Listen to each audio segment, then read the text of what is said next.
Hello and welcome to yet another session of this course on literary criticism. Today we begin looking at the fresh essay, Defense of Poetry by Percy Bysshe Shelley.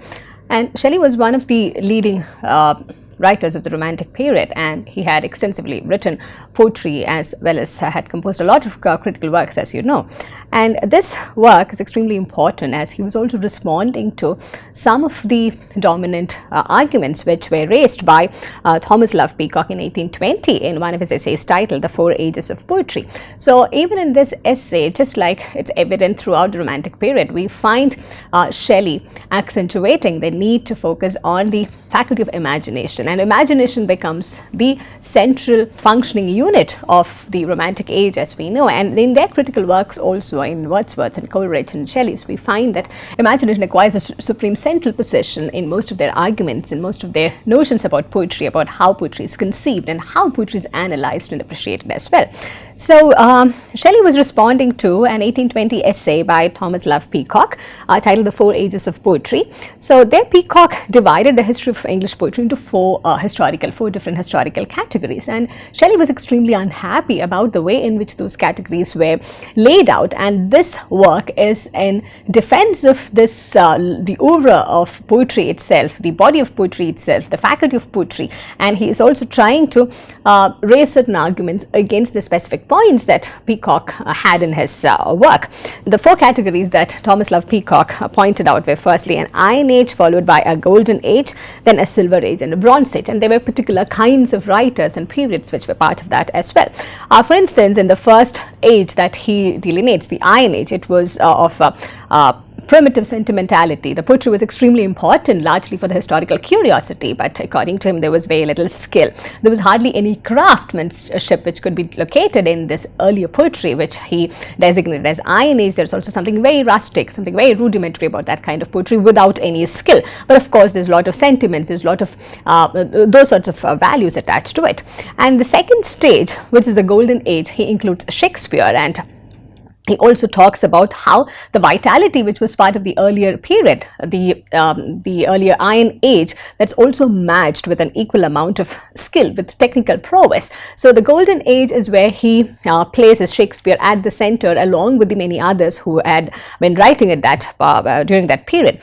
And the Silver Age, it's a derivative of the kind of poetry which had begun to flourish during the Golden Age, but it did not really become as great as the Golden Age as the term also suggests.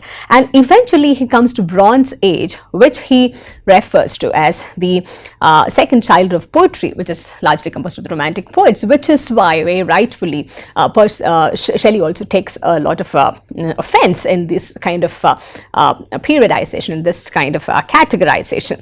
And so when Thomas Love Peacock is talking about the Romantic poets of that time, whom he also refers to as part of the Bronze Age, poets who are part of the Bronze Age, he talks about them, the Romantic poets, as ones who are entirely secluded from real life concerns, from real world concerns, who are living in and conceiving poetry in a different world altogether. And they are also seen as a set of people who look backward in time with a nostalgia, and the words for the nostalgia is quite legendary even today when we talk about it. So they are seen as a set of people who look backward in time, who reject rationalism, who are heavily invested in merely the sentimental quality of poetry, merely the nostalgic quality of poetry, merely the emotional aspects which also find fruition in this faculty that they identify, imagination. So this is seen as something akin to the Iron Age, where there is a lot of sentimentality but very little technical prowess, very little in terms of skill. So Shelley and others, they do take a lot of objection against this kind of periodization and this sort of division which looks down upon the Romantic poets in a certain way and looks down upon the element of feeling and the element of emotion which is attached to literature. And one of Peacock's arguments was that as societies advanced, as modern societies went forward, one should always logically place reason above every other thing, every other faculty, and placing imagination above everything as a center of artistic creation, that according to him was a central fallacy as well. And he argued that the Romantic poets in that sense were inferior because they were not moving ahead along with the rest of the advanced civilizations, rest of the advanced modes of thinking, and they were flawed in placing emotion sentimentality and imagination at the center instead of favoring reason over every other thing. So Shelley was greatly incensed by this article, and Shelley, if you know, he was also known as Mad Shelley during his lifetime. He was a very iconoclastic figure, and he used to respond quite incisively against many things which were happening around him. Even in this work, as we would see in the later segments, we will find that it's very political in multiple ways. He is perhaps the most political, he is perhaps the most articulative in that sense compared to the other romantic poets. So here we find Shelley composing this essay, A Defense of Poetry, as a retort primarily to Thomas Love Peacock, and also to talk about the need to place imagination at the center, the need to move away from reason at certain points of time. So the vantage point of this essay is largely in situating the romantic poets historically, because he also gives a very detailed sort of, he takes us through a historical trajectory in the first part, and that's also in very direct opposition to the kind of arguments that Thomas Love Peacock puts forward in his essay for Ages of Poetry. So focusing on Shelley's essay, we find that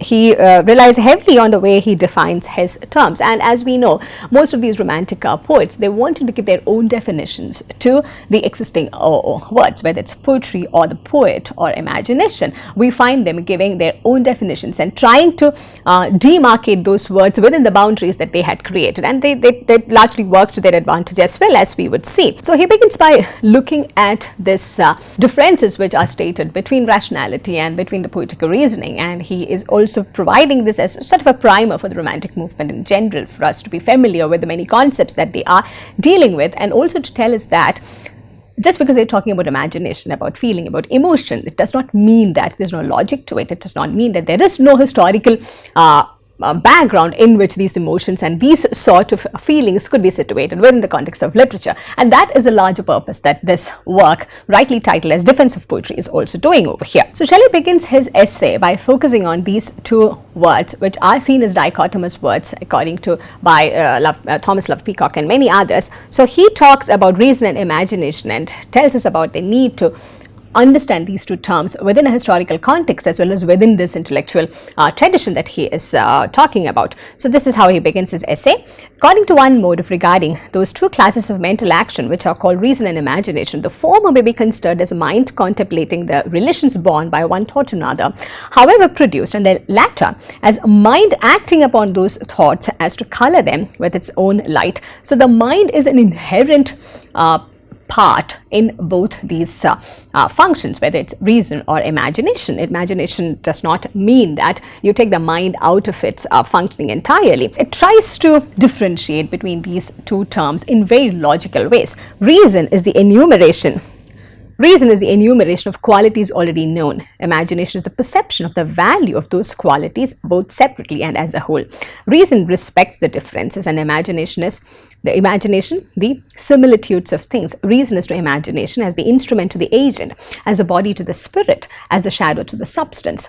So we find that Shelley's view is more balanced compared to the view that Thomas Love Peacock and others who allegedly value reason over everything take. So we find that Shelley is able to strike a balance between these two terms, and he's not necessarily devaluing reason. He's not necessarily arguing that reason should be pushed out of the window if you are focusing on, if you are highlighting imagination. On the other hand, he is talking about how these two are inherent parts of the same system. And on the other hand, he's also telling us how these two are part of the same mind which works in an artistic way, in a poetic way, that these two can always coexist together. And that is something that he tries to show across this essay, that it's not entirely about meaningless emotions, it's not about superficial emotions, it's not also about responding to the situation by incorporating certain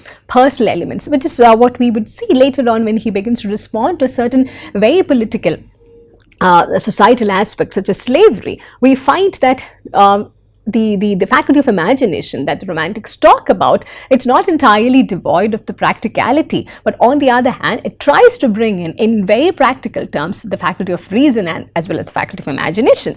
And it is about, and we also find a sense of respect in the way in which Shelley is responding. He is not taking Thomas Love Peacock by name. He is not responding to his arguments directly. On the other hand, he is doing this very generic sort of defense which he thinks will be useful for posterity in multiple ways. So that's a kind of maturity also that Shelley shows in his work.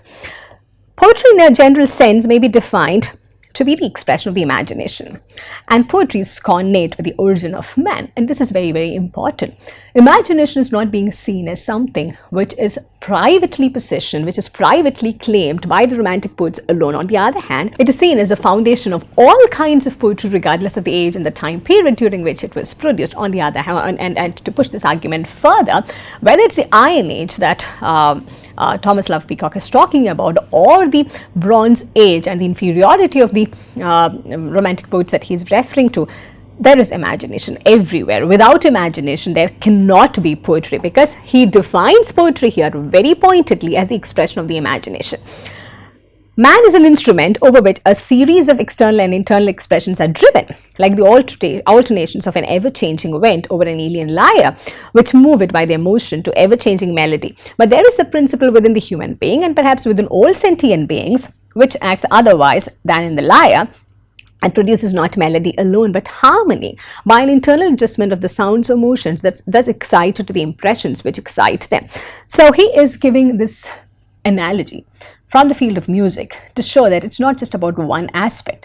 It's not just about melody, it's also about harmony. So you cannot at any point of time say that just because human thoughts had been advancing, there is a time to move out of the faculty of imagination, focus only on reason, because that will not become poetry at any point of time.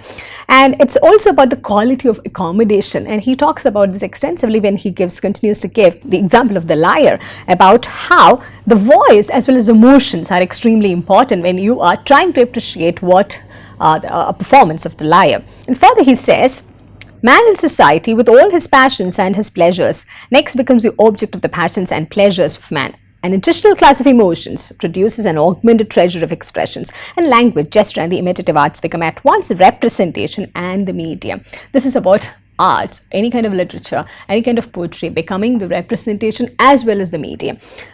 The pencil and the picture, the chisel and the statute, the chord and the harmony. The social sympathies, or those laws from which, as from its elements, society results, begin to develop themselves from the moment that two human beings coexist. The future is contained within the present, as the plant within the seed. So there is an organic way in which reason and imagination are set together, like the plant and the seed, and quality, diversity, unity, contrast, mutual dependence become the principles alone capable of affording the motives according to which the will of a social being is determined to action, inasmuch as he is social. So look at the ways in which he is bringing together various kinds of examples from society, from life, from different fields of studies, and arguing that there is something very organic about the relation between reason and imagination. One cannot exist without the other, and highlighting imagination does not mean that one is superseding the qualities of reason, and having imagination as the center of one's poetic expression does not mean that it is devoid of anything reasonable, anything rational. On the other hand, it accentuates the possibilities of reason. On the other hand, it accentuates the various ways in which the multifaceted ways in which the human brain, the human mind can work. And he's also talking about the need and the existence of order within a work of art. Every man in the infancy of art observes an order which approximates more or less closely to that from which his highest delight results, but the diversity is not sufficiently marked, as that its gradations should be sensible except in those instances where the predominance of this faculty of approximation to the beautiful is very great.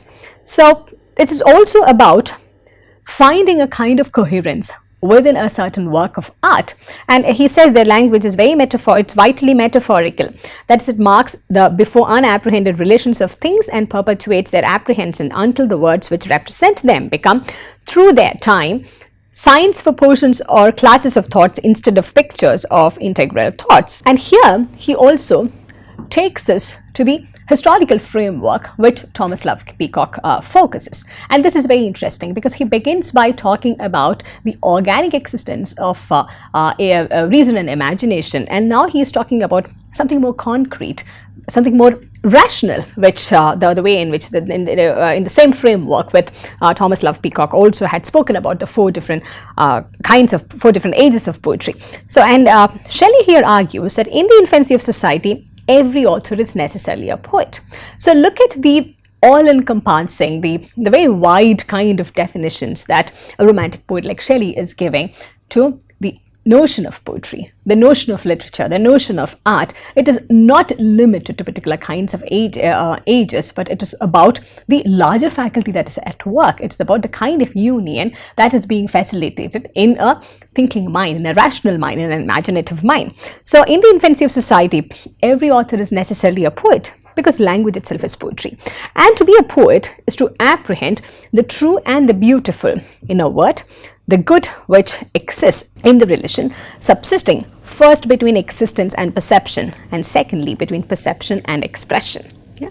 So here he is trying to define who a poet is. Everyone in the beginning who dallied with language in some form or the other, who tried to bring out an artistic expression with the use of language, everyone is a poet, because it's still an infant stage. You still do not have the proper kind of yardsticks or frameworks to judge who is a poet and who is not. So in the infancy of society, every author is a poet, and what makes a poet? To be a poet is to apprehend the true and the beautiful. Yeah. So he is highlighting the quality of imagination, the quality of emotional, sentimental response to life, to society, and how that was integral to the formation, to the foundations of the ways in which a poet was made, how poetry was conceived during the infant stages of society. And such a historical understanding, such a historical perception is extremely important in order to qualify our current responses to these notions about poetry and the idea of the poet as well. And he talks about two kinds of relations, two kinds of dialogues which are present in this process. First, between existence and perception. There's something out there, and there's a way in which the poet perceives it. And secondly, between perception and expression. So I hope you're able to see the process which is being explained over here, even though he is talking about a certain kind of poetry which is still at its inception, a kind of a poet who still does not have a proper model to for him or her to imitate. So it is about the world which is out there, the poet who is trying to understand that world which is outside, which is existing. That is existence. So said there is existence, and the poet perceives it in his mind's eye, through his imagination, through his various faculties. And you have to give it, when you are thinking about this, you need to understand that even though the society was not very advanced during its infant stages, there was still man, or the human mind was still invested with certain kind of rationality. Reason was always there, irrespective of the advancements or irrespective of the changes which had not yet taken over the foundations of human society. So coming back to this point, the first relation he identifies is between existence and the way in which the poet perceives this world which exists outside. And secondly, it is between perception, the way in which the poet has perceived it, and the way in which he is able to articulate it, to express it. So only when these two processes are entirely complete, the poet's work reaches completion, the poet's work finds visibility. So it's not entirely about infant, juvenile feelings. It's about identifying what is out there, identifying what exists there, perceiving it, and then processing that what has been perceived and expressing it. Every original language near to its source is in itself the chaos of a cyclic poem. The copiousness of lexicography and the distinctions of grammar are the works of a later age and are merely the catalogue and the form of the creations of poetry. So there is a historical process, and to say that the earlier processes were devoid of reason, it was just sentimental writing, and it did not have the technical prowess, is to completely negate the value of this historicity. So here we find a romantic poet like Shelley investing heavily in identifying the historical conditions, and that also becomes very important for his conception of poetry, for the idea of for the definitions of poetry and poets which he gives out. But poets, or those who imagine and express this indestructible order, are not only the authors of language and of music, of the dance and architecture and statuary and painting, they are the institutors of laws. If you remember, Towards the end of this work, he also refers to the poets as the unacknowledged legislators of the world. He does not have a particular time period in mind. He does not say that the romantic poets are the unacknowledged legislators of life. On the other hand, he's always talking about a general sense of poetry, the kind of faculty which the human mind is endowed with. Continuing with this, he is identifying the poet in this form as one who perceives. That becomes imagination, and the one who is able to express this. So perception and articulation, perception and expression becomes extremely important in highlighting the organic quality of reason and imagination as well. So they are the institutors of laws and the founders of civil society and the inventors of the arts of life and the teachers who draw into a certain propinquity with the beautiful and the true, that partial expression of the agencies of the invisible world, which is called religion. Hence, all original religions are allegorical. This trajectory is very fascinating. He talks about the need to identify this organic union of reason and imagination, of the rational thinking and the thinking of the mind, which is supposedly more logical. He is encouraging us to see the organic unity which is built into this, and then talking about how in the infant stage, right from the infant stage of every society, there is also a conception of religion, and how do you begin to comprehend that unless you are able to identify the organic way in which reason and imagination are closely connected. All original religions are allegorical or susceptible of allegory, like the Janus, have a double face of false and true. It's referring to the Greek gods and those allegories which were part of religion. It was part of giving them order. It was part of instituting certain kinds of laws within the society. Poets, according to the circumstances of the age and nation in which they appeared, were called in the earlier epochs of the world legislators or poets. Yeah? So this historical tracing becomes extremely important. Here, unlike Peacock, Shelley is not really bothered about the kind of output which was produced by these poets. He's not trying to evaluate them in an objective way. On the other hand, he is trying to understand their contributions in connection with their function at every point of time. The kind of function, the kind of role that they played in different historical points of time, which incidentally is also a better way of looking at literature, better way of evaluating the kind of products of different artistic ages. So poet essentially comprises and unites both these characters about being legislators and prophets. And again, we see this organic quality of reason and imagination coming together.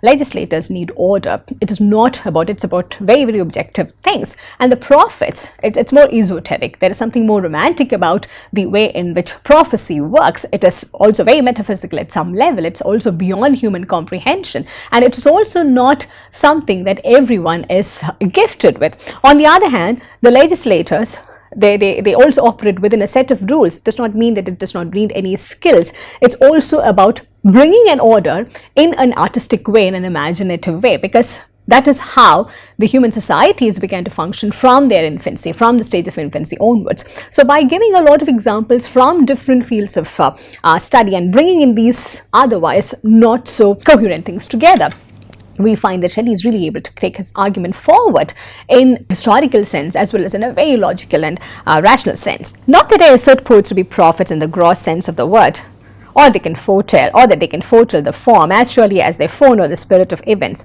Such is the pretense of superstition, which would make poetry an attribute of prophecy rather than prophecy an attribute of poetry. He's also trying to understand the order of religion and differentiate it from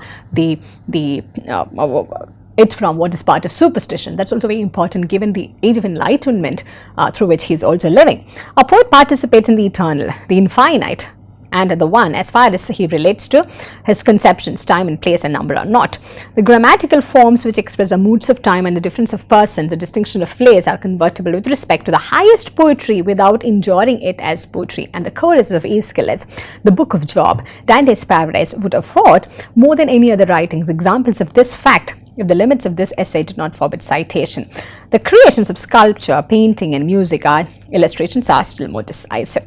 So look at these three works that he is quoting over here. The Chorus of Aeschylus, the Book of Job, Dante's Paradise.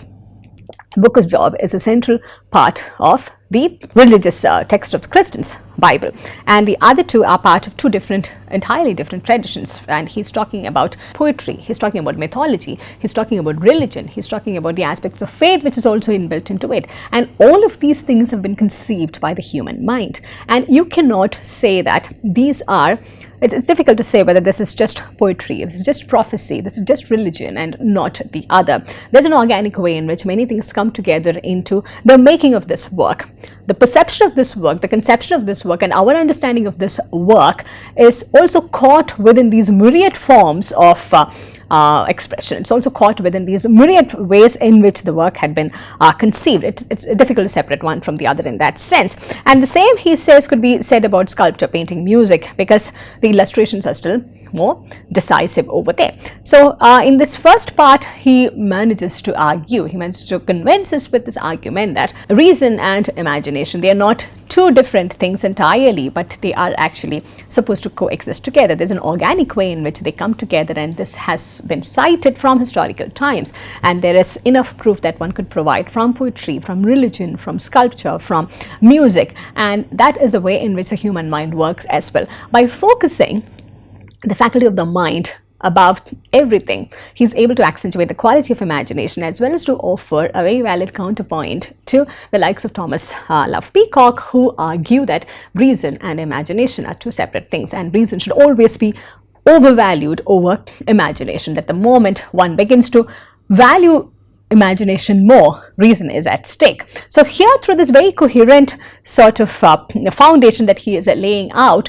Shelley is also saying that just because one is focusing on imagination does not mean that reason should be overlooked, that reason should be compromised, because there is an organic way in which both work and poetry is the finest expression of this organic unity, this organic union. So I'll leave you with this today. I encourage you to read through the rest of the section, and we will take a look at how he begins to talk about these different forms of definitions and how he takes us through this journey to arrive at a more political, a more concise argument about what poets and poetry is supposed to function, do in the larger body of the society. So thank you for your time, and I look forward to seeing you in the next session.